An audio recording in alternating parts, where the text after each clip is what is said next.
Halo Kak. Halo. Halo. Halo, mungkin bisa perkenalan dulu Kak? Perkenalkan, nama saya Wahyud Kresno Aji, dari jurusan Ilmu Komunikasi. Untuk di ISEC aku menjabat sebagai Team Leader Brand Development. Oke, halo semua. Kenalin, nama aku Joshua. Aku dari Ilmu Administrasi Bisnis 2017 di UPN Veteran Yogyakarta. Dan sebelumnya di ISEC UPN, role aku adalah Vice President Talent Management 2019. Kayak gitu. Oke, sekarang kesibukannya Kak Joshua ngapain aja nih? Oke, kesibukan aku sekarang, aku lagi magang nih di salah satu digital marketing agency di Jogja sebagai human resource. Kalau kesibukan akhir-akhir ini sih kayak banyak lagi ngerjain konten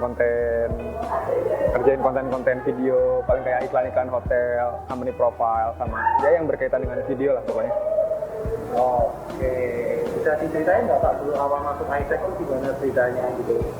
Kalau awal masuk ISEC itu dulu kan ada namanya kayak parade UKM kan. Nah di parade UKM tuh aku lihat beberapa UKM dan ternyata ISEC tuh UKM paling ramai kan waktu itu peminatnya. Ya udah deh, aku coba buat gabung dulu, daftar dulu. Waktu itu berapa ya, bayar 20.000 kayaknya. 20.000 daftar, terus habis itu di awal tahun baru ada rekrutmen kan. Tadi awalnya probation dulu, kayak wawancara dulu, interview dulu, dan masukin CV gitu lah pokoknya, kayak ada beberapa tahap kayak probation juga ada. Nah terus habis itu ya udah akhirnya masuk, keterima. Awalnya tuh di brand dev juga sih sama, tapi waktu itu masih manajer, belum punya staff. Mungkin bisa diceritain dulu cerita awal masuk ISEC itu gimana Kak? Oke, dulu ini sedikit flashback gitu ya. Dulu aku masuk ISEC itu di tahun 2017. Saat itu aku masih mahasiswa baru nih di PKK Universitas. Dan saat itu aku lihat ISEC pertama kali di UKM Expo. Nah, apa sih yang membuat aku tuh tertarik banget gitu sama ISEC waktu itu adalah karena ISEC itu menekankan kalau mereka ini organisasi internasional. Dan juga ISEC ini mengundang beberapa mahasiswa asing untuk ikut di expo mereka waktu itu. Dan aku ngerasa kayak, wah ini kayaknya tempat yang challenging banget nih untuk aku mengembangkan diri aku, kayak gitu sih. Oke, terus menurut Kak Wayu sendiri apa yang menarik dari ISEC? Yang menarik, sebenarnya kalau hal-hal yang menarik tuh banyak banget, kayak per departemen itu pasti ada hal yang menarik. Cuma karena aku di departemen PR, jadi aku ya lumayan taunya banyaknya di PR sih, kayak yang lain juga tahu, cuma nggak sedalam di PR. Untuk yang menarik di PR tuh kita lebih banyak kayak bikin konten. Kalau aku di digital kan kita bikin konten untuk Instagram sama YouTube, itu banyak banget. Misalnya kayak bikin konten interview, terus kayak pengalaman di ISEC, kita wawancara member-member ISEC, terus bikin konten kayak gimana sih rasanya ada di ISEC. Pokoknya banyak deh kayak untuk menarik interest, terus kayak sharing experience sama prestasi, sama apa aja sih pengalaman-pengalaman yang bisa didapetin kalau misalnya kita GV, gitu sih yang menarik. Sama kita juga kalau di PR sering bikin event kayak misalnya di Hartono, terus bikin seminar, bikin banyak pokoknya. Itu menurutku yang paling seru itu sih, kayak bikin event. Tapi dapat apa aja di ISEC? Apa yang Kak Wayu dapat di ISEC itu nggak dapat di organisasi lain? Kalau aku lihat di ISEC profesionalisme sih, profesionalis sama family-nya tuh kuat banget. Kayak kita tuh di organisasi tuh bener-bener feel-nya tuh feel kerjaan kan, cuma rasanya gimana ya, feel kerjaan, cuma ngebawanya masih kayak main, cuma tetap serius, ada waktunya untuk serius, ada waktunya buat bercanda. Nah aku sukanya di ISEC tuh keprofesionalisme sih, kayak misalnya waktu itu tepat waktu banget, terus sama kerjaan juga tanggung jawabnya kita harus harus terus dipenuhi banyak, dan kita juga nggak semena-mena gitu loh. Kalau misalnya di organisasi lain kan mungkin kayak ya udahlah sendiri-sendiri, kalau ini nggak, kalau kita tuh ada namanya TM, talent management. Nah mereka tuh yang ngatur kita semua, jadi kita terkontrol nih apa aja sih yang udah kita lakuin di minggu ini, di hari ini, bahkan ya per hari, bahkan kita di tracking untuk per hari ada progres. Jadi nggak sia-sia gitu loh kalau masuk ISEC, kita punya experience lebih dan kita terkontrol sih yang pasti. Jadi ada ukurannya, ada nilainya kalau kita berkembang atau enggak. Oke, berarti kan selama Kak Joshua ikut Isaac udah berapa tahun ya? 2 tahun, ya udah lumayan panjang nih dunia, lama nih. Nah, apa aja sih yang Kak Joshua dapetin di Isaac itu selama mengikuti kegiatannya selama hampir 2 tahun ini? Oke, yang paling berkesan banget aku dapatkan di Isaac itu adalah aku belajar tentang leadership. Gimana caranya aku selama 2 tahun aku berada di berbagai tim, gimana caranya aku bisa memanage tim itu, gimana caranya aku bisa berempati kepada satu sama lain, dan juga membangun leadership itu sendiri pada diri aku sendiri, memimpin diri aku sendiri, kayak gitu. Dan satu hal lagi yang aku dapetin lewat Isaac, aku akhirnya menemukan passion aku gitu. Passion aku ini aku arahkan nantinya ke cita-cita aku ke depannya, di mana aku pingin bekerja di bidang HR gitu. Dan Isaac itu benar-benar memfasilitasi aku untuk menemukan passion aku yang sesungguhnya, kayak gitu sih. Oke, mungkin kalau boleh tahu ya Kak, dari mungkin semua kegiatan yang Kak Joshua pernah ikutin, mungkin organisasi di baik dalam kampus atau luar kampus, atau mungkin dulu waktu zaman sebelum kuliah, dan sekarang Kak Joshua ikut Isaac, itu apa sih yang paling membedakan Isaac sama komunitas atau organisasi yang lain? Oke, bicara tentang ini sih yang paling membedakan adalah networkingnya sih. Ketika kita udah berada di Isaac, kita itu nggak lagi hanya berhubungan dengan teman-teman satu jurusan kita, satu fakultas, tapi lebih besar lagi dari itu, kita berhubungan dengan teman-teman dalam satu universitas. Bahkan kita juga bertemu dengan sesama Isaacer dari universitas-universitas lainnya di Indonesia. Kan banyak nih, di Indonesia ada 26 nih Isaac-nya. Nah, kita bisa tuh berinteraksi dengan mereka semua. Bahkan kita juga bisa berinteraksi dengan orang-orang, mahasiswa juga dari luar negeri juga kayak gitu. Dan lewat Isaac juga aku bertemu banyak banget orang-orang hebat, Isaacer juga yang udah bekerja di perusahaan-perusahaan besar. Dan itu benar-benar menginspirasi aku banget gitu sebagai seorang Joshua kayak gitu. Dan juga hal lainnya yang bikin Isaac itu beda adalah gimana Isaac itu mengajarkan aku tentang mindset sih. Karena lewat networking itu sendiri aku bertemu dan bertukar pikiran dengan banyak orang gitu. Dan mindset aku dari yang awal aku masuk universitas sampai sekarang nih aku udah memiliki mindset yang lebih baik gitu dalam cara aku memandang dunia dan karir aku ke depannya kayak gitu sih. Oke. Ini kan Kak Joshua sekarang udah mulai magang gitu ya, mulai mau kerja juga nih. Nah, kira-kira ada nggak sih skill yang Kak Joshua dapetin dari Isaac yang ternyata relate nih atau ternyata kepake nih di dunia magang atau dunia kerjanya Kak Joshua? Nah, itu kira-kira ada nggak skill-skill itu? Oke. Wah, itu pasti ada banget sih, karena ketika aku magang sekarang, aku kan magang di bidang HR nih, Human Resource. Dan sebelumnya di Isaac, aku juga mostly mengambil posisi di bidang yang sama, yaitu HR. Jadi ketika aku berada di tempat magang, aku benar-benar mempelajari semua hal praktis yang sudah aku pelajari di Isaac bisa aku tuangkan gitu ketika aku magang. Seperti merancang rekrutmen, melakukan interview, terus membuat learning and development buat para teman-teman magang aku dan pekerja di tempat magang aku, kayak gitu. Itu semua hal yang udah pernah aku pelajari juga di Isaac secara nggak langsung. Dan ketika aku berada di tempat magang, aku lebih percaya diri gitu untuk memulai segala sesuatunya, dan lebih mudah gitu untuk memulai tanpa perlu aku dicekokin lagi sama supervisor aku, kayak gitu sih. Sekarang kan kamu aja udah kerja gitu, udah ngajar Isaac ke alumni nih. Sekarang kan mungkin udah kerja. Nah, kira-kira ada nggak sih skill di Isaac yang berguna di pekerjaannya kalau sekarang? Apa sih skill yang didapetin di Isaac terus bisa dipakai juga nih ternyata di dunia kerja? Sebenarnya kalau skill tuh banyak banget ya, kayak yang pasti sih komunikasi sama teamwork itu yang paling aku rasain sih. Kayak di organisasi lain mungkin aku menurutku nggak terlalu bagus untuk teamwork ya. Bukan nggak terlalu bagus sih, mungkin karena aku ngelihatnya Isaac itu udah kayak profesional banget, strukturnya jelas, apa yang dikerjain jelas, ada goalsnya jelas, tiap bulan ada, tiap tahun, tiap term ada pokoknya. Nah, itu menurutku yang paling aku dapetin sih, kayak skill komunikasi, gimana cara teamwork, komunikasi dengan teamwork, bagaimana flow-nya, bagaimana nge-treatment, bagaimana berkomunikasi dengan orang luar. Karena itu yang paling yang mungkin nggak bisa kalian dapetin di tempat-tempat lain. Itu skill komunikasi sih, kayak kita dituntut buat bisa public speaking, kita bisa negosiasi.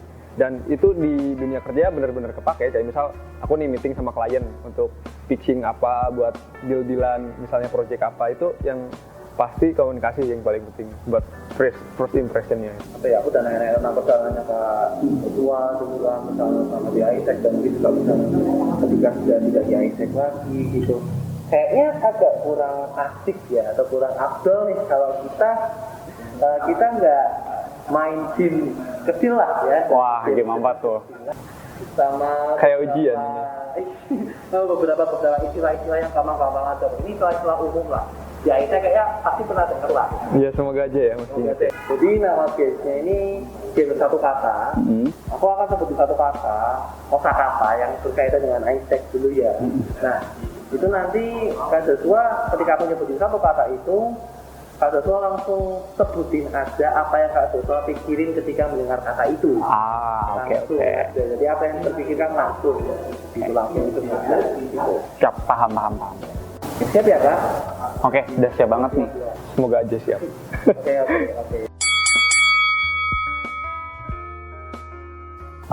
Challenging deh kayak gitu. Kenapa kok challenging itu? Karena PDP itu kan suatu yang jarang nih kita temuin di organisasi lain juga nih kan, atau di kehidupan kita sehari-hari. Tapi dengan adanya PDP, aku ngelatih diri aku gimana caranya untuk rajin ngisi dan juga dengan sabar mengingatkan member-member aku nih buat mengisi itu juga sih, kayak gitu. Challenging makanya. Males sih kadang. malas ngisinya itu kayaknya problem semua member deh. Sampai TM tuh ngechatin mulu, PDP dong isiin. Ya maaf ya, bukannya nggak mau, tapi gimana ya, kadang kita tuh males sih. Kayak semua orang kayak gitu deh. Atau mungkin aku doang ya? Ini nggak tahu. Itu doang sih. Kayaknya enggak deh.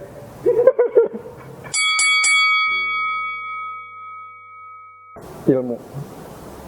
Kenapa tuh nyebutin ilmu? Karena banyak insight yang bisa kita dapetin sih. Kayak mulai dari senengnya, terus ilmu apanya kayak pengalamannya, terus pengetahuannya sih yang paling penting. Sama motivasi. Itu motivasi paling utama sih. Kayak bikin kita semangat banget. Wah, ini sebenarnya banyak nih kata-katanya. Cuman aku simpulkan jadi networking deh. Karena lewat conference itu aku bakalan bisa ketemu nih sama sesama Isaker dari universitas-universitas lain nih di Indonesia, dan di situ benar-benar kerasa banget nih serunya, bisa bertukar pikiran, bisa bercerita bareng kayak gitu. Itu seru banget sih pokoknya. Gitu.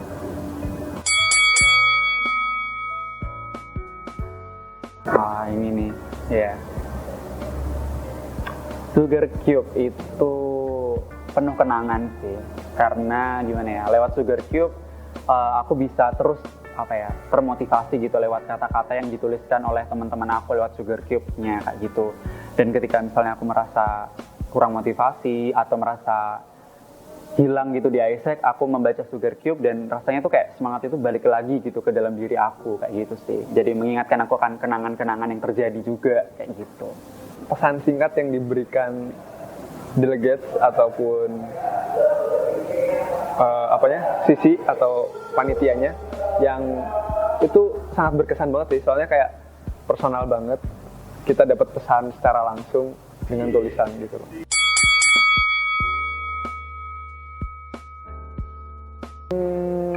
Supporting system di apa? Supporting system di Isaac itu mungkin ya atau?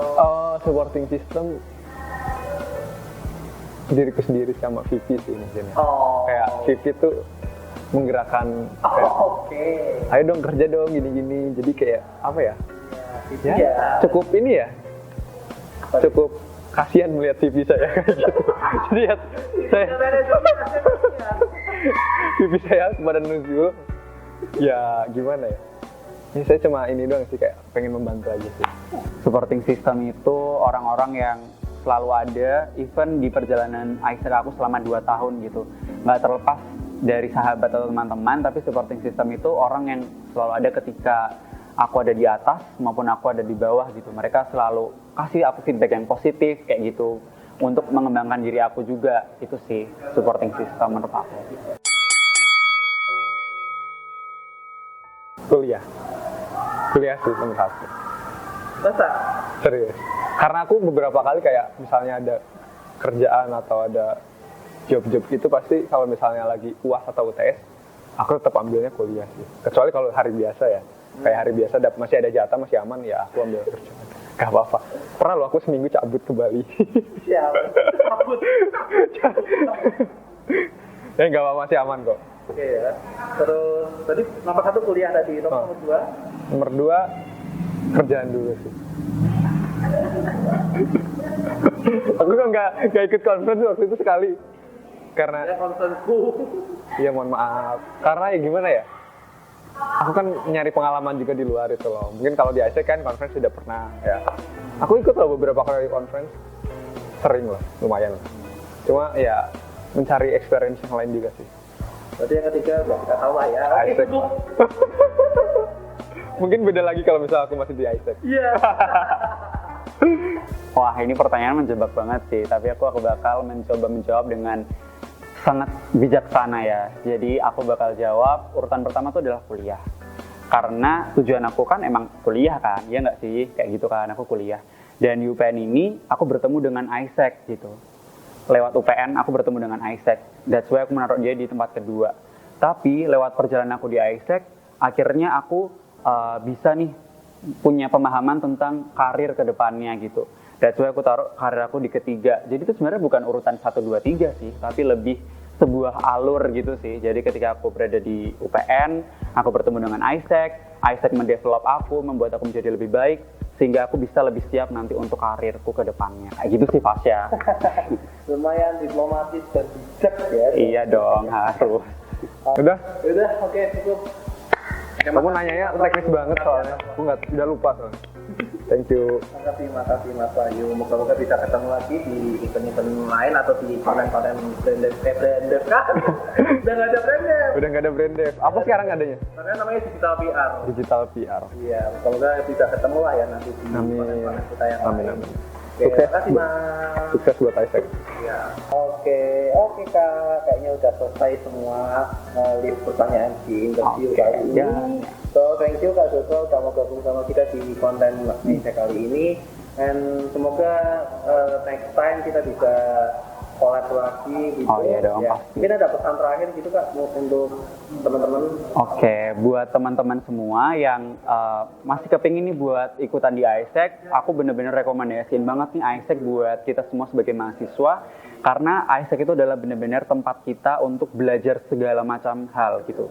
Mulai dari belajar tentang hal teknis, personal development maupun professional development, karena itulah hal-hal yang kita butuhkan sebagai seorang mahasiswa nantinya kayak gitu. Dan buat kalian teman-teman, aku tungguin nih kalian berada di ISEC UPN VY. Sampai ketemu lagi. Yeay.